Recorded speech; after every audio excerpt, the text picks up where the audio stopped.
Well, welcome back into Studio A, everyone. I'm your host, Joseph Payton. Listen, we have 3 nights of football to talk about. We had games last night, of course, tonight, and a few primetime Saturday night games tomorrow that we have to discuss. And leading us off on tonight's show is TVC Hocking reporter Duncan Goldberg. Duncan, you were out at the Waterford Miller game tonight. Tell us what you saw, man. Yeah, you know this conference all too well, Joey P. And you know that these two teams are both going to be this game's going to have major implications for the rest of the season due to the fact that Waterford is the defending TVC Hocking champs, while the Miller Falcons may quite possibly be the best team in the conference. And I do owe one man an apology tonight. That is Braden Belleville. Braden Belleville went off in this game, and I didn't even mention him during the preview show, so I owe him an apology. Let me read you his stat line real quickly. 3 touchdowns, 192 yards on 22 carries, and that's just on the offensive side of the ball. On the defensive side of the ball, he had a total of 8 tackles, so he was all over the field tonight. You could tell that he was trying to make a statement for those Waterford boys out there in Waterford. So you think, we talked about last week, Miller being a team that could possibly win this conference. They come out in the very first week and almost knock off the defending champ, but Waterford says, no, we're not doing that. Yeah, Waterford, there's something to them. Maybe me and not giving them any credit that they earned last year was something that they brought to the field tonight, and it's really good to see. Not only was Brandon Belleville amazing, but so was a man named Teddy Smith. He had 14 total tackles tonight and 3 sacks. We'll talk about Miller real quick. Miller is a great football team. Let's not get that wrong. They played very well in spurts tonight, but there was a lot of things that didn't go their way. In the second quarter, they were able to grab 3 total touchdowns, but they only had 4 touchdowns in the entire game. So it's hard to win when you only have 1 quarter of football to show for it. Coach Bartley, he talked to you about how, they're an extremely physical team. They're a big team. But, that just wasn't really working for them tonight. Yeah, the problem was that Waterford was even bigger and more physical. You have guys like Seattle Compton on your team. You think you're going to be the most physical team. But tonight, it showed that Miller was not the most physical. One thing that switched it up in the second half was the way that in the second quarter is the way that they got outside the tackles. They decided we're not going to go right up the middle anymore. Miller decided we're going to go outside the tackles, and that's when they started to get their touchdowns in. But it just didn't help. It wasn't good enough for them to get the win tonight. That's one of those things. If you can get outside the tackles and utilize your speed, it will help you out a lot. So, for them, do you think that's something they need to do to get in a rhythm early in games? It very might be, but they also have guys, like Seattle Compton and who should be going up the middle. But you got guys like Carson Starlin, Colby Bartley, and Zach Waldrop that can get outside. So it's kind of a mixture of both.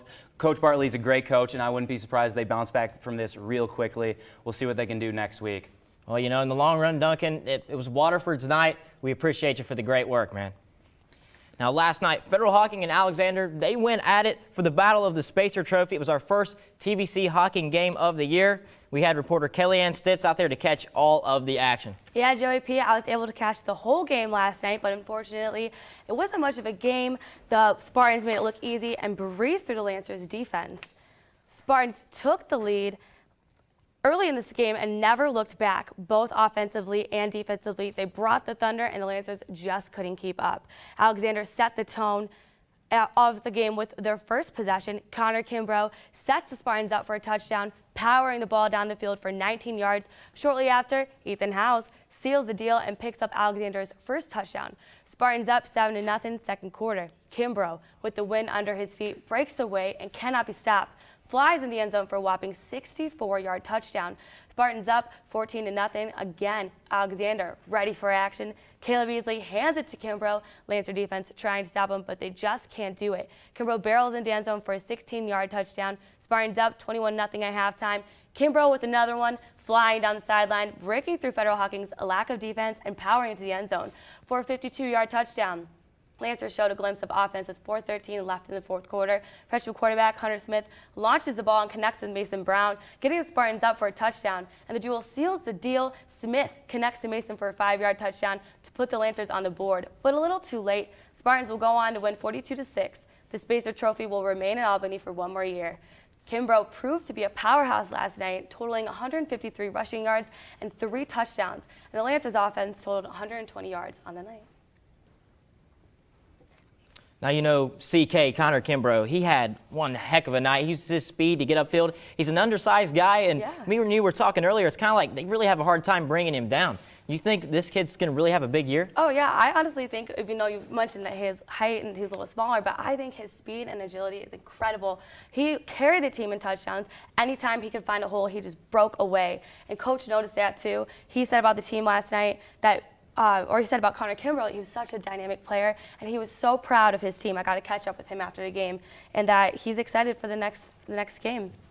Yeah, I'm sure he is. I mean, is there anything else that he said that really jumps out to you? He said that there was a lot of emotion on the field that night, and you can definitely tell from the atmosphere there.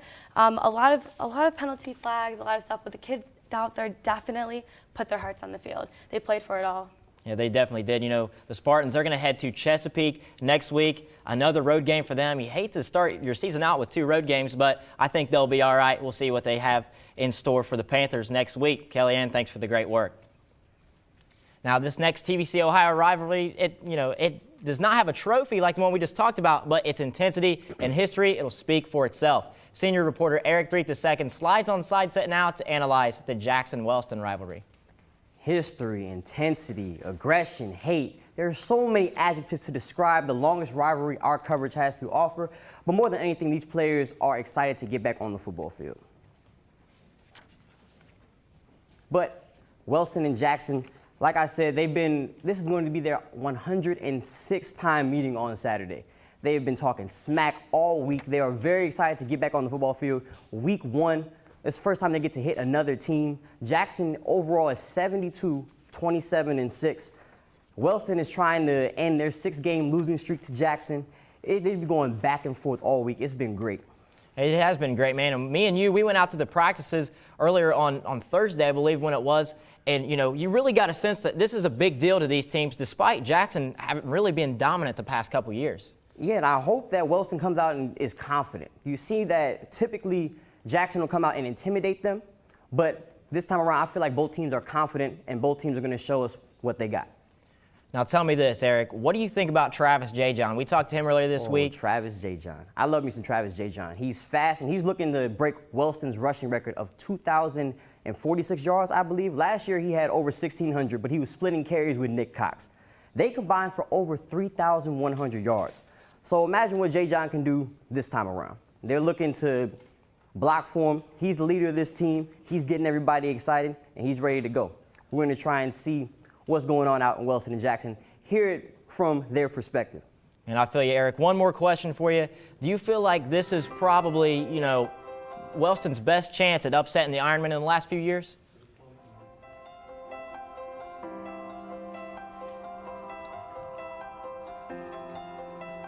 Where are we at right now?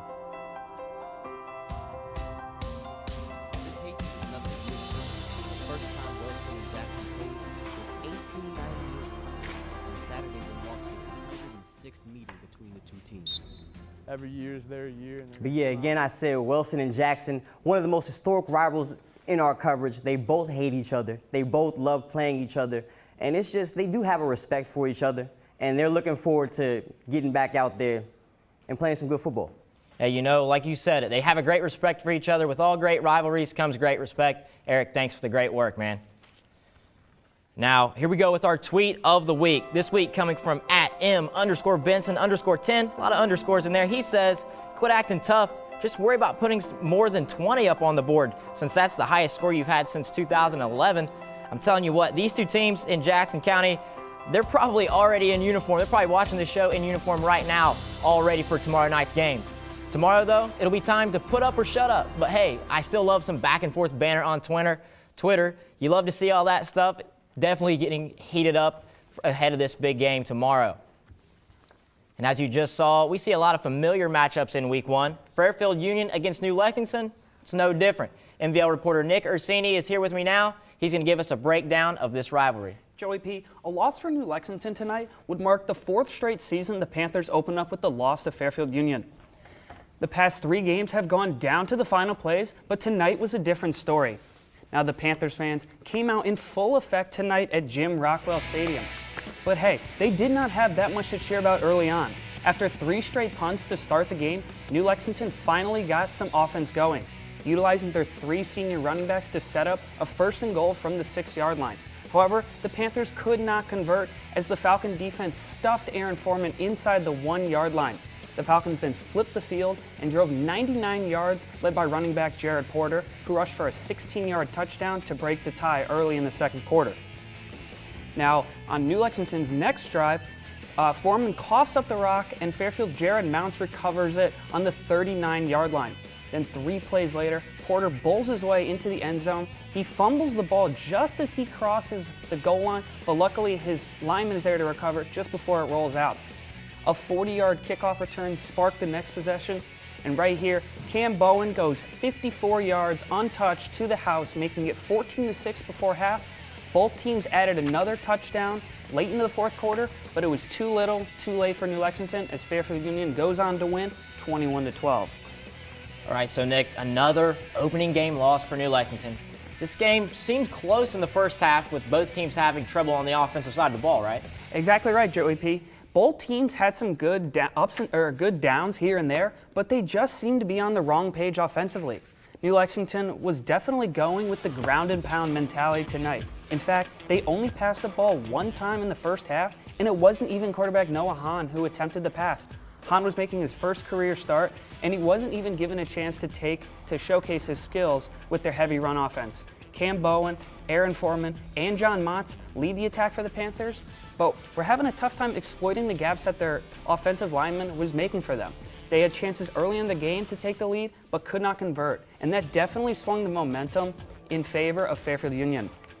Now, experience played a factor in both teams tonight. 8 starters returned for the Panthers defense, and they were able to keep them in the game. But their offense just was not clicking on all cylinders tonight. Quarterback Zach Shin and running backs Porter and Tyler Wolf eventually wore down the Panthers defense all night. And despite 4 straight losses to the Falcons, New Lexington has the offense to score with the best in the NVL. But hey, it's only week 1, and yes, it is another loss, but the Panthers can take a lot from this game and turn it into many victories later this season. You know, the Panthers they have the potential to be a contender in the MVL with a lot of experience. They just need to turn it into results. Thanks for the breakdown, Nick.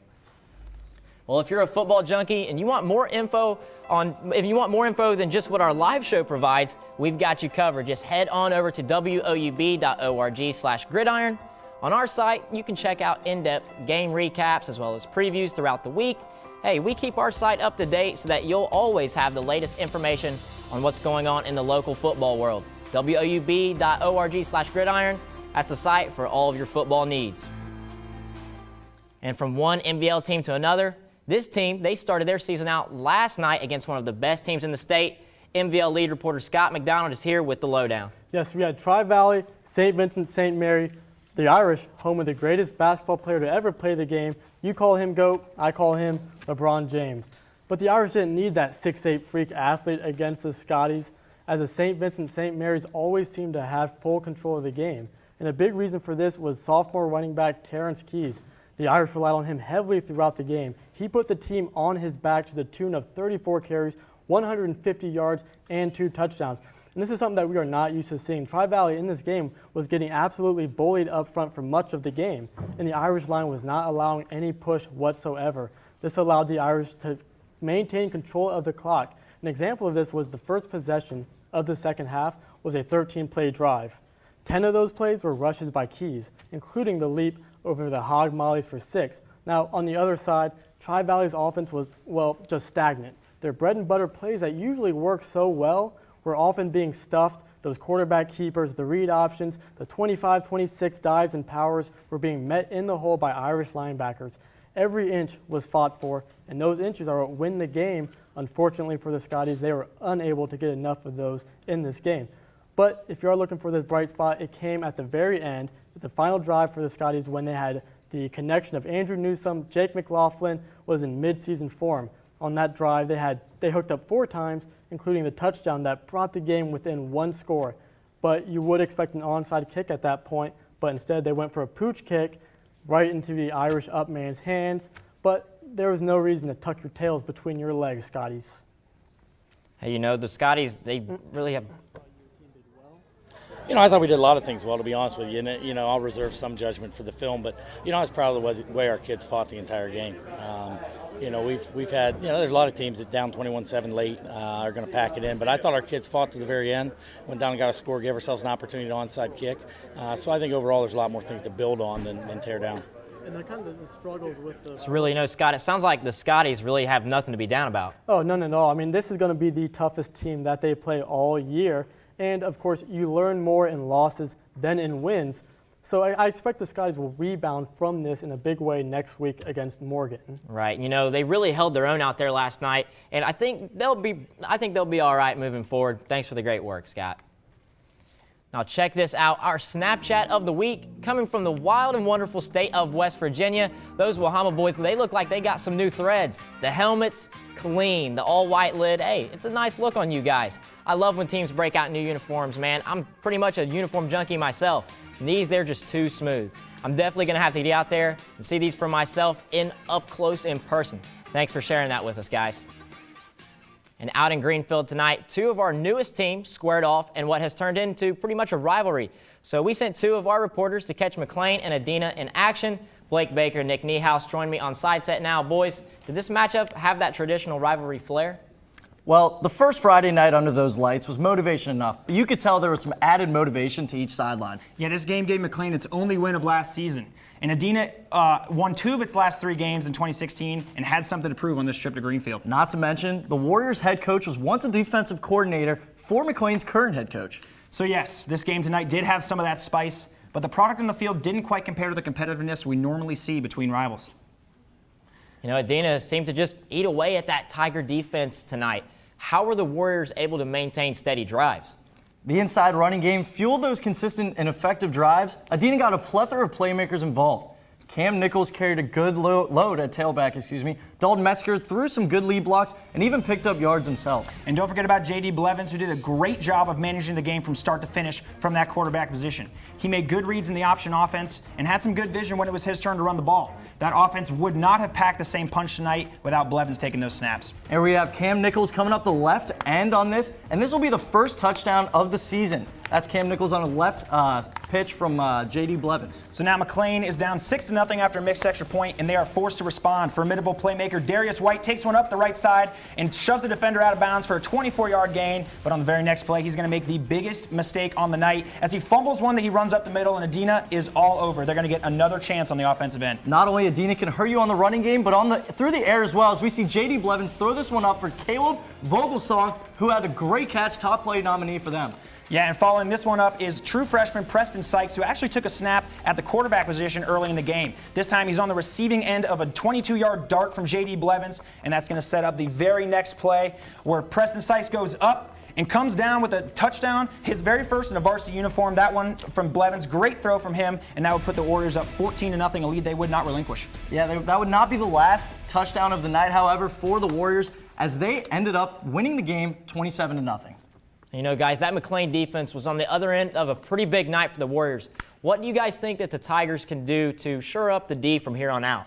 Consistent pursuit of the ball carrier will definitely need to be a key for McLean going forward. Their tackling in space was fine. It was just a matter of getting to the ball. When Blevins would roll out on pass plays too, the Tigers did not contain him as well as they planned. That was an area of focus for the Tigers this week, but they did not execute that part of their game plan very well. Plus, the secondary needs to be more aggressive when the ball is in the air. Edina didn't hurt them much through the air, but when the Warriors receivers did get passes thrown to them, they did a great job contending for those jump balls. And guys, McLean's offense, it sputtered at times too. Committing 3 turnovers, that'll rarely win you a game at any level, but it seemed like it was deeper than that tonight. Yeah, the Tigers just became too one-dimensional. They relied on Darius White too much early on and didn't develop any additional playmakers. And the push against Edina's D-line wasn't enough to create great holes for White early. And then when McLean turned to the passing game, their receivers didn't help at all either. I mean, you can't really help out at all you can't really help your team out a whole lot when you drop nearly every single pass. Yeah, that pretty much sums it up for the Tigers tonight. McLean felt really confident coming into this one, and frankly, they didn't perform well. This rivalry would have done a lot for that confidence going forward. On the other hand, Edina's confidence should be through the roof now that they found their head playmaker and leader in Blevins. The SVC is in for some real trouble with him leading that Warrior offense. And the tag team with those two guys over there on the side set there, you love to see it. Thanks, fellas, for the good work. Now, we know the Vinton County and Unioto faithful are passionate about their two squads, so it was only right that we rolled out to MacArthur tonight to find our Fan of the Week. I'm here with Brad Rose, is the hardcore Viking faithful right here. He's whipping it up for us over here in the tailgate section. What's going on, man? Well, we're cooking up some brats, some hot dogs. We've got some cheddar wurst, just trying to take care of the kids. This guy, he's part of the Little Vikes. We got a football game going on before the real football game. Tell me about what's happening. Matt Henry is one of our best playmakers. What's special about his playmaking? He's one of the fastest kids here and he can catch real well. So do you think that if I line him up outside and I get behind center, is he going to burn somebody and I can hit him with a pass? Yes, he is definitely going to burn someone. Yes. All right, let's line up. Let's do it. Let's go. Anybody got football?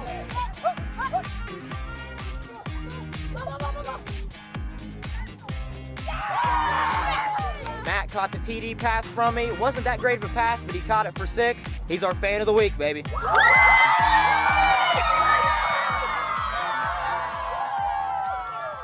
Hey, shout out to all of the Little Vikes there for letting me crash their football game. All those kids, they were super excited for tonight's game. It's the stuff like that that really makes Friday night special.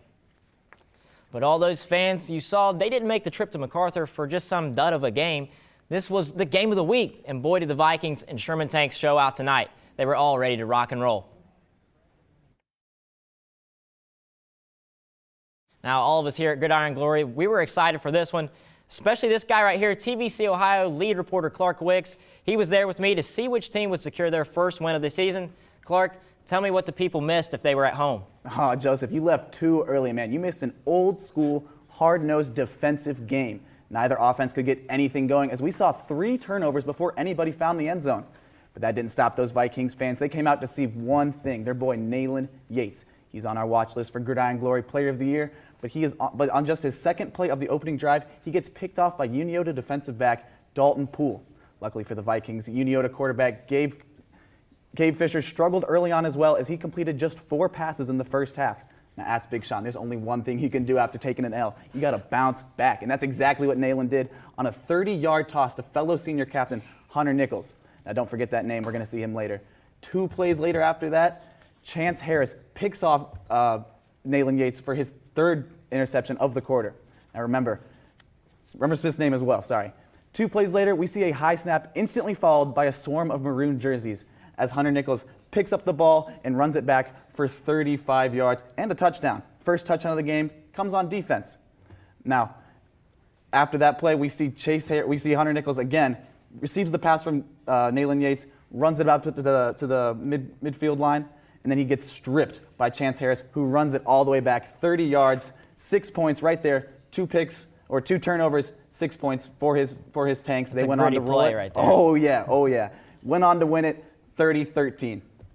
You know, man, you said I left too early, but here's the deal. The Vikings fans, they saw a guy in Nayland Yates that they're really counting on this year to, possibly be a player of the year. They really need him to have a big year, but you mentioned he had 3 turnovers tonight. Oh, yeah, no, he had 3 interceptions all in the first half. I mean, after the first half, it seemed like he calmed it down. The Vikings did also have 2 fumbles as well, but that's all right. During last week's preseason show, I told you that if the Vinton County defense could toughen up, the Vikings would be tough to stop, and we saw a glimpse of that tonight. Up until the second half, the Vikings were doing a phenomenal job at stopping Unioto running backs Jamarcus Carroll and Chance Smith. Although both backs found the end zone in the second half, the Vikings showed that they have improved from last season. And while they may have only recovered the one fumble that Nichols ran back, they forced at least another. But the Vikings weren't the only team that forced turnovers tonight, as Nayland threw 3 interceptions in the first half alone. The all-TVC quarterback struggled all night as he only completed 7 passes for 120 yards in the loss. But inconsistency is something Nayland has struggled with in the past. Tonight just wasn't his night, and Unioto did not hesitate to take advantage of his mistakes. Now, I'm confident Nayland won't throw 3 interceptions a game. He just had a bad night. Now, if he does have a reputation as one of the strongest quarterbacks in our coverage, and he earned that for a reason. If the Vikings defense played like they did tonight, I know Nayland and his buddies on offense will get his team some wins. Yeah, I'm sure they will. You're absolutely right, Clark. It's all about putting together quality performances on both sides of the ball. We can't count the Vikings out yet. So do you think, it was a low-scoring affair in the first half? Do you think it was a defensive effort or more or less on the offensive side that the teams were struggling with? It was a little bit of both. both teams had turnovers that cost them points. Both teams forced turnovers that gained them points. You know what I mean? It was a lot of back and forth, but it did show. I mean, you can't be on the field all day long like the Vinton County defense was in the first half, and I think that's what happened in the second half. They just got tired, and Unioto was able to pick them apart. Now, bouncing back to Nayland Yates real quick, we know what he's capable of. He has all kinds of potential. He's looking to have a big year. As we mentioned, it was not his night. What do you think he's going to have to do maybe throughout the week, mental preparation-wise, to feel more comfortable in the pocket? I really can't tell you, man. I know like you said, he's very deadly in the pocket. He has a great set of offensive linemen. They returned about 9 offensive players from last year's team. I think if he can just remain calm, stick to his mechanics, keep comfortable, and make the right decision. That's really what it was tonight. He just wasn't making that correct decision. Right, and if the big guys up front can buy him some time back there, I think next week he's going to be all right, man. Clark, thanks for the great work. Now, the only thing that might get you pumped after those plays is the heated rivalry between two teams only 10 miles apart. And senior reporter Josh Gregory, he's going to give us a look at the Nelsonville-York Trimble rivalry. It's intense. We love it. We're excited for it. These two schools, they're going into their 54th consecutive matchup tomorrow. That's pretty wild, Josh. I know, Joey. There is so much history to this rivalry, and it's all going down tomorrow night in Gloucester. Players, coaches, and fans are all excited for this historic game. Every rivalry has a story. If you don't win the game, it's like High State Michigan. You're going to hear about it for the rest of your life. Brady Trace is at the 10-5 touchdown Tomcats. I was good friends with Ben Roby, who graduated the same year I did. And senior year, we had 98 season. We had a great game over there. And we just come up a little short. It was more a personal game against a great friend of mine with Brady Trace. You know, we always spent the nights with each other in the summers. It's a rivalry between friends, communities, and former teammates. My high school quarterback was Rusty, and Rusty's been a coach over here, and he lives in our district. So to me, it's more fun at this point that, you know, my old buddies over there coaching. You know, there's a lot of build-up. You know, a lot of talking. You know, you as a kid, you see the people in the community. Hey, how we gonna get the Buckeyes this year? Or on the other side, hey, we're gonna get them Tomcats this year. It's a game that players have looked forward to all summer. Last year we lost to them. They got bragging rights over us for the rest of the year, so I want to earn them back. Some say it's a game between brothers. Play with everybody, man. It's team sport. You gotta play with your brothers out there. Players say this rivalry gives them a feeling of pride. What it means to be a Buckeye is exactly what it means for them to be a Tomcat. Nelsonville Trimble, greatest rivalry. Now, this is something that's super special to both these teams. And another thing that's really special is this trophy, the First National Bank Trophy. And it's been in NY for some time, 20 years. It's about as old as me. And so I'm excited to see how this is going to play out. And we're going to be in for a treat.